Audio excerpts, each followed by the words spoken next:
Allegiance to the flag of the United States of America and to the republic for which it stands, one nation, under God, indivisible, with liberty and justice for all. Thank you and welcome. The first thing on our agenda is a presentation from our friends at Camp Ripley, and we'll turn it over to them. All right, very good. Thank you. So, all right, good evening, Mayor, the council members, and the community members that have come skated in here to Baxter. We appreciate the chance to give you our annual update, and you are my guinea pigs. This is the first time I've worked through this slide in public, and you'll find that it's probably familiar, but there are some updates in there that I want to share. So if we can go to the next slide, please. Who's doing that? The mouse is there. Oh, I gotta do it. Okay, I got it. Nice. I think it'll go to. Let's I think you just have to scroll down. scroll down. Yeah. All right, perfect. Untrainable. All right. So, my my mission at Camp Ripley hasn't changed. It's still to provide the best training resources we can for your nation's military, as well as training your National Guard for Minnesota's worst day, and doing that while being the best neighbor I can. And we understand that at times we are noisy and we produce some dust and other, things that are aggravating in the community, but my job is to get out and talk a little bit about that and try to maintain the best kind of support network we can for that. And so,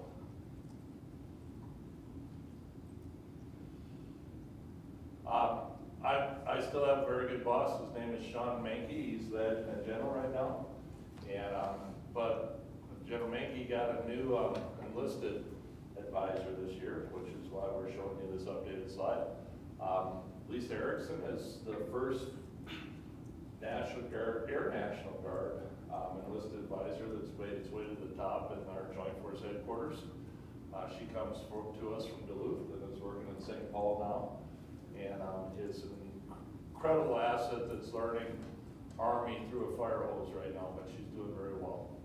Our division leadership has changed a little bit as well. Charles Kemper is in his second year as division commander, and he has a new command sergeant major, Matt Erickson. Matt was my garrison command sergeant major for 3 years, and so he's at the top of the pile at the division right now. So he's got about, I don't know, several thousand young enlisted soldiers to mentor in that job.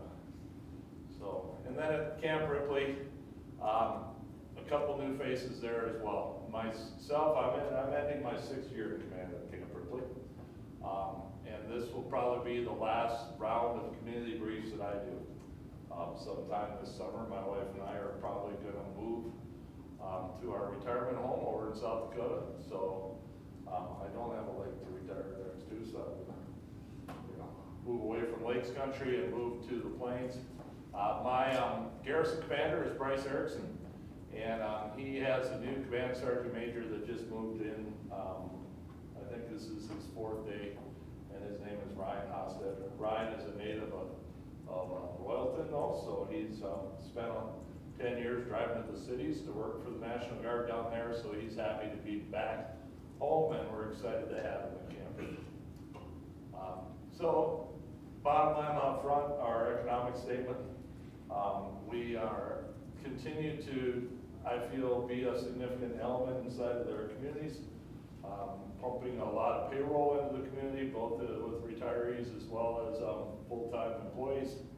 We had about $9 million worth of construction projects that we'll talk a little bit about in a future slide, as well as the other things listed on there that you're used to seeing. But this year, the Army Compatible Use Buffer Program, we didn't expect any dollars, and we still ended up at the end of the year in FY22 with about $1.7 million that went into that program. I just got notified about 3 weeks ago that this year's budget for the ACUP will be another 1.7. So that really helps us continue to drive towards some of the goals that we'll talk about in a future slide. My employee base has grown a little bit. We're about 800 to 1,000 state and federal employees, depending on the date. Some of them still work remotely or in hybrid categories, but the majority of them are coming on the base every day to work. And you can see our construction average there.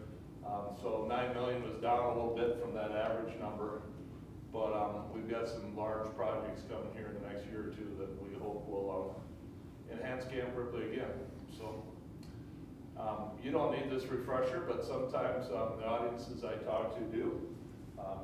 Camp Ripley couldn't be any more centrally located in Minnesota. I like to tease it's 2 hours from everywhere, but in reality, that really brings a lot of advantages to the National Guard of just being able to support the whole state. 53,000 acres, of which 2,000 are built up city, what we refer to the cantonment area. And you can see in the chart there the different strata of biodiversity zones in Minnesota. But Ripley's unique in that we can find all 3 of those zones, the prairie, the broadleaf forest, and the mixed forest on Ripley, and helps my environmental team be very effective in a lot of their environmental stuff. We're proud of having the longest stretch of the Mississippi River without any development on our shore. And the last 2 years were well over 500,000 man days. Last year was 550,000. This year I think we'll show you that we're about 500,000. So we are very busy. And that was my segue to this slide, which about 508,000 DOD mandates last year. So that's predominantly National Guard, but we are seeing uptick of reserve soldiers as well. And then some of our DOD partners in the Navy, the Coast Guard, and the Air Force is using this more as well.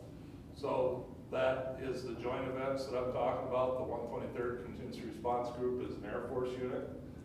They've been there now 2 years in a row, flying C-17s into our base and training. The mobile diving and salvage unit, they work for the Navy SEALs.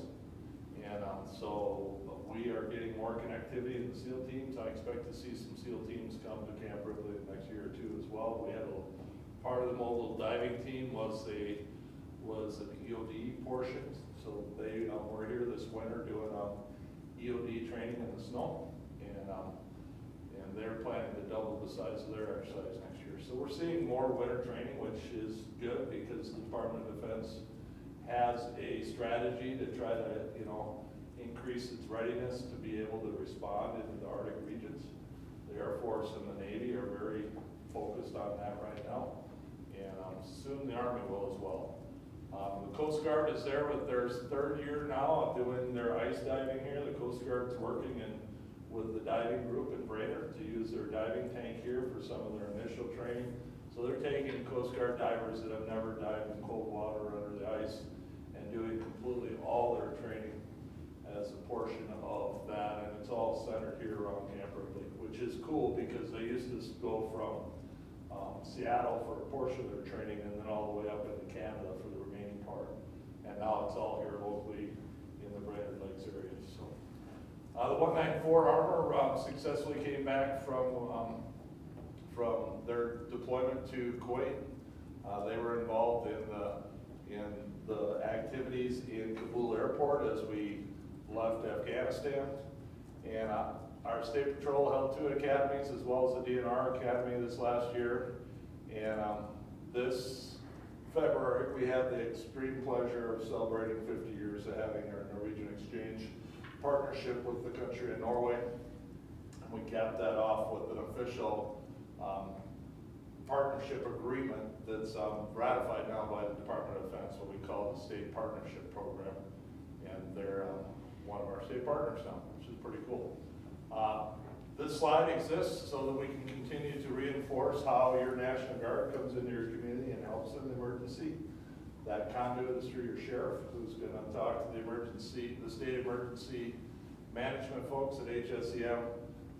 To gain access, the governor's got to write an executive order, and that turns on the National Guard to come into your community and help. We are anticipating some executive orders here in the next month regarding flooding, probably initially along the Stillwater, or the Stillwater there, the name of the river, as well as the Red River. Yeah, the St. Croix River, thank you. And so St. Croix Basin and the Red River Basin right now are pretty troubling for us. And, you know, we're 1, 3, 4 inch rain away from having some real problems in some of those communities. So just kind of an update for some of the work that we did at Camp Ripley in 2022. We celebrated an addition onto our fire hall. I officially got to move into Nelson Hall as my new headquarters. And if you haven't been to that historic building, it's on the National Historic Registry. It's one of our oldest buildings on base. And we had the opportunity to update the interior of it. It's just a gorgeous building. And please, if you're ever on base, come have a cup of coffee with me in there. And I'd love to host you in it. The picture is of some of our motor vehicle storage facilities. We built essentially 6 machine sheds right next to each other. They house all our Bradley fleet. So there's 125 Bradleys in those buildings. And we also executed the big dig, which was we excavated a lot of dirt to create stormwater basins along the Mississippi River. And that allows me to catch all the rainwater from a 2-inch rain on all my hard surfaces. And that water leaches back into the water table rather than dumping into the Mississippi. So it's got a wind all the way around. And then, you know, very, very important in our news cycle right now with the train derailment down by Raymond, that, you know, our Joint Emergency Response Training Center is up and running, where your fire department's emergency managers can find overturned rail cars and other apparatuses that are owned by the state fire marshal to train firefighters on how to respond to things like train derailments and stuff like that. So we're hoping to see more use of that as we go through here in the future. So some of our current projects and ones where you're going to see come out of the ground this next couple of years, we are in the process this summer. We're going to let the contract for 2 new rail spurs on Camp Ripley. That'll double my rail capacity, which will allow me to essentially load 2 trains at once, which is important as we try to mobilize and move our armor brigade out of Minnesota. We have a new battalion headquarters in Area 5, beautiful building that's going to give our training units a lot of space. And we're working through the process right now of designing a new access control point.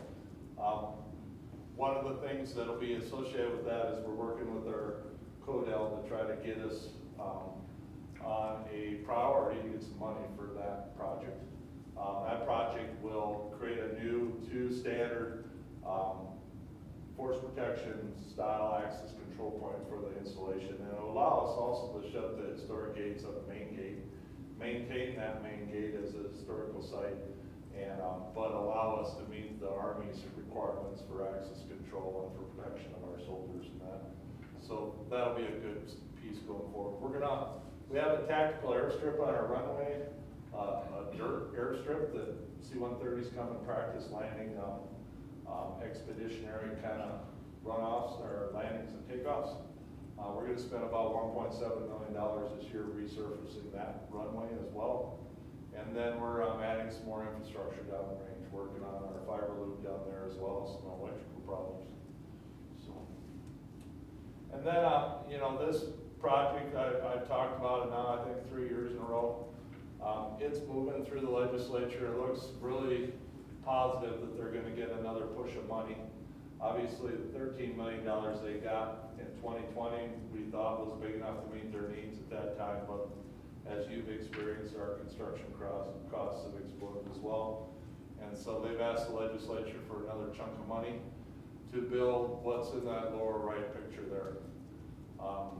I think they're going to get the money they're asking for, which is another $15 million.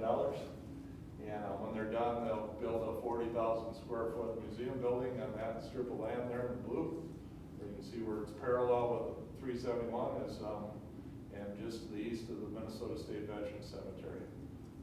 Cool features in that, we had the coning tower, or what the Navy calls the sail, from the Minneapolis-St. Paul nuclear submarine, sitting on slabs of concrete right now in Camp Ripley.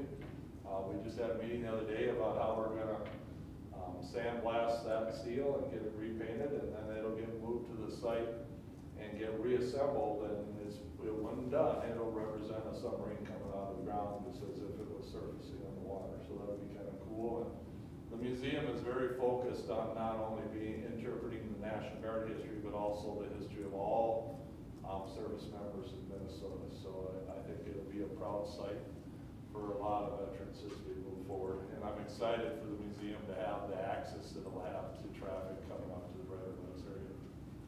So as we go through the summer months here, just some understanding of the, who's training and what they're doing. Units from Iowa, North Dakota, and Illinois are going to come here in May for their annual trainings. You can see April, we're about 67,000 man days, but May will jump up to over 105,000 man days. So 100,000 is a kind of a busy month for us. And then June ramps down a little bit to 91,000 again. We do have some field artillery and armor up, and they will be doing some gunnery, so we'll be producing some noise, predominantly in May for the field artillery. So June rolls in, as stated, about 91,000 man days. We start the Minnesota Officer Candidate School, which is our OCS, so we'll have our kids from 5 states there that are part of the OCS program. We normally train about 100 kids in that program. We also have some units coming up. The OUs are bridging site across the Mississippi, and then we'll be doing some demolitions as well. So some units out of the 2nd Brigade in Iowa will be up in June, as well as some North Dakota units, some 88 units out of North Dakota. July, we're back down then to about 90,000, and but we do have another battalion of field artillery coming in July. So May and July would be 2 months to hold your pottery and make sure that it doesn't rattle off the shelf. But the other exciting piece for us at the end of July is we host our annual teen and youth camp at Camp Ripley. So over 2 weekends, we'll have several hundred kids there learning about the National Guard and how Camp Ripley supports them. And then rolling into August, we'll have another armor battalion up and training about, so we're kind of average, as you can see, through July and August, around almost 100,000. And we'll be doing some tank and demolition ranges as well. So our demo ranges are up by Pillager, and so we produce some noise for Pillager up in that area. And then the State Patrol Academy will be starting their 2nd State Patrolman Academy in August again. And they'll graduate one here in May, and then they'll start a new one later in the summer. So some cool things as we look at the training schedule going into the year. One cool thing that we're going to do in May is we have an Air Force partner that's coming here, and they're going to do some actual parachute jumps into the cantonment area at Camp Ripley. So we're looking forward to that. Last year we had an Army unit come and they did some parachute jumps down in our drop zone, what we call Arnold drop zone, and did some nice jumps and stuff like that. But this will be the first time I've ever seen parachute jumps inside a cantonment. So for our employees and that, it'll be an opportunity to actually see that in person, and that'll be kind of cool. State partner training, like I said, the DNR is going to have a law enforcement academy May through August, and we'll see the MnDOT snowplow drivers again in September, and as stated, the 2nd State Patrol Academy. We're going to try to hunt some turkeys here in about 2 weeks at Camp Ripley. We'll see if they're interested in working through the snow to find a turkey to shoot or not. And then this fall, in October and November, obviously, we are very busy hunting some deer as well. And, you've heard me talk about before our resident state agency partners, the DNR, the State Patrol, and HSCM, as well as MnDOT in the fall, are all very busy partners on base, all running training academies and training local responders. And so it fits right in with the types of equipment and apparatuses we have at Camp Ripley. So one of the things that, I gave you the slide deck, this is probably an important slide as you work with your community members, is we have a lot of resources for soldiers on base. We've got, we've invested a lot in quality of life for soldiers and counseling resources and things like that, trying to combat, substance abuse and suicide awareness. So, Military Family Life Counseling is an important new piece we've added there, as well as our Soldier and Family Readiness, where they're working with soldiers that are trying to meet some financial needs and things like that. And then finally, our Beyond the Yellow Ribbon Coordinator that's working with our local communities. So, you know, if you have a community member or a neighbor or something that's serving or a veteran that you don't know where else to look for help, please, you know, help them find one of these numbers as well. So as we work through some community outreach, we're advertising here tonight, and as we go forward here, our open house in September. So the second Sunday in September, the one right after Labor Day, we will host our Camp Ripley open house. And I'm going to open up the post and give a chance for everybody to experience the sound of freedom is the theme for it. And so, you know, we're looking forward to hopefully a few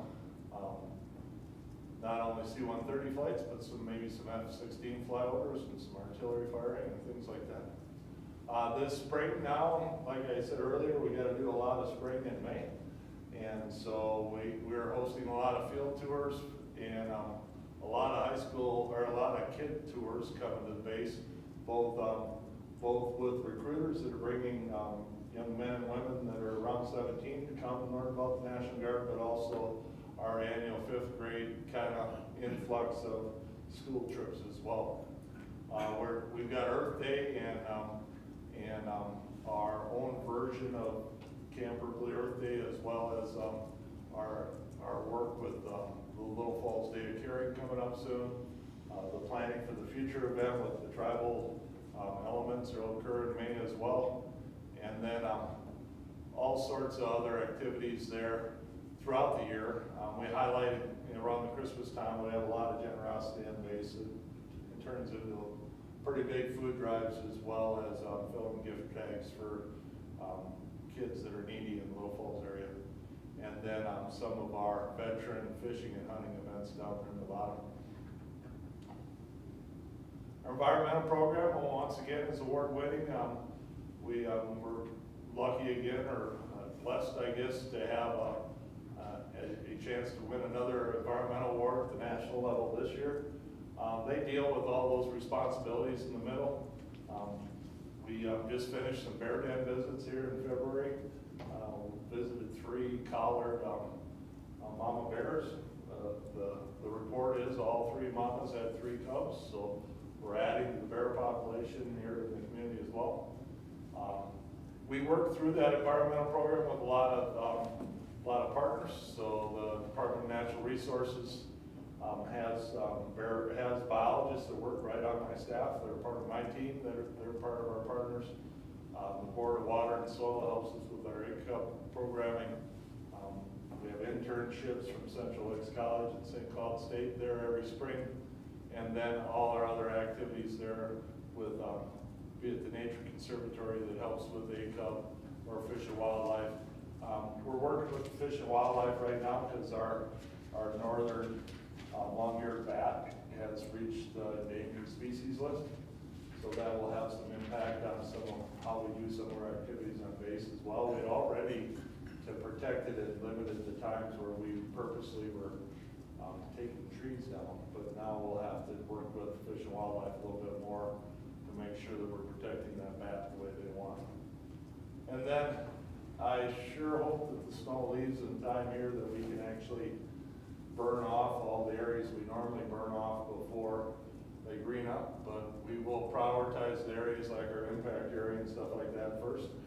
So I would expect the first couple weeks in May for us to be producing a lot of smoke out of Camp Ripley as we try to burn another 15,000 acres or so this next year. And then finally, you know, we're pretty proud we added some more green space into the ACUP Sentinel landscape plan. 1.7 million helped enroll some more acres this last year. We got 35,000 acres enrolled right now. I think the target goal is another 10,000 or so, and we'll beat to that original goal we set 10 years ago. But very important for us to continue to protect Camp Ripley from encroachment, and becomes a great program where we're able to infuse pretty serious money into some local landowners as well. And then finally, I talked about it a little bit already, but the 17th of September is our open house, so please circle that date on your calendar. Love to have you come and come to Camp Ripley. If you're coming, please maybe even call and tell us you're coming so I can make an effort to highlight the fact that you're there, okay? But we hope to have some opportunity to emphasize the sounds of freedom.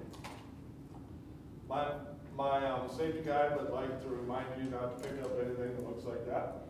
And so we do have unexploded munitions that we find all the time. And we're very good at getting the EOD team from Duluth to come down and take care of it. But obviously, if your sheriff, or if your police department or somebody finds something that looks kind of fishy, give us a call and we'll help get rid of it as well. So, and then finally, ladies and gentlemen, that's the front of Nelson Hall. And my team of about 25 passionate people that help me run the base every day. And we thank you for the opportunity to talk a little bit, but more importantly, I'm willing to try to answer any questions you have. Council, any questions of the general? Okay, well, sir, you may not know this off the top of your head. Do you know the Air Force unit that's going to be doing that cantonment jump? I don't know. It's a special forces, or it's a security forces squadron out of, and they're working with the 934th, but I don't think it's the 934th Security Forces Squadron, because the C-17s they're using are coming from California, so. Thank you, sir. But we have that answer. I could probably maybe bring it back to you if you need. That's good, thanks. So, all right. Anybody in the audience have questions for the commander? It's your chance. Well, thanks for coming. Yeah, Mayor. I'm gonna miss you. I really appreciate that. I really enjoy this part of the year, to get out and tell the Camp Ripley story. You can tell I'm passionate about it, but, the resource is yours. And it's my job to make sure that, I take care of the best of my ability, but more importantly, to let you know that it's your resource. So, thank you. Something that sticks with me, the first time I heard you speak, you talked about the sounds of freedom, because I was one growing up, when you'd hear the loud bangs from Camp Ripley, it was so annoying, but ever since you told me that, that's, whenever I hear it, that's what I tell my family. Well, that's good. I appreciate that. And obviously, that's why we do this. When we make this effort, because I'm seriously enlisting your support, your help, and informing your neighbors about what you hopefully learn. So if you need some more information, please let me know. Thank you. Appreciate that. We've got a great working relationship with you people, with our city. We appreciate that. Hope to continue that. So. Well, we're gonna skate home.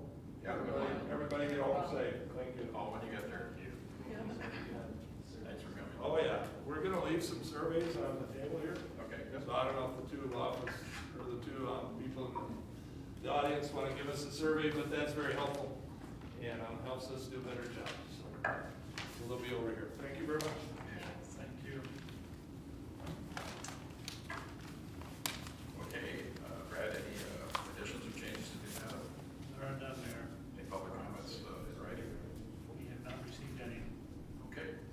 We'll move forward on the consent agenda. Number 2, approve the city council special minutes from March 16th, 2023. Number 3, approve the city council work session minutes from March 21st, 2023.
Administrator? Nothing to report, Mayor. Nothing from our attorney? No, sir. Okay, motion to adjourn, motion by Cross, Second. second by Lissie, all in favor? Aye. Aye. Both same sign, motion carries.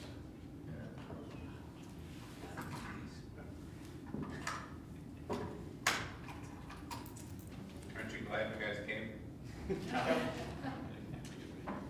There was one time out the service, I don't know, last year, a couple years ago, we could just see flashes off of this, and this crystal clear night, we could see all of the flashes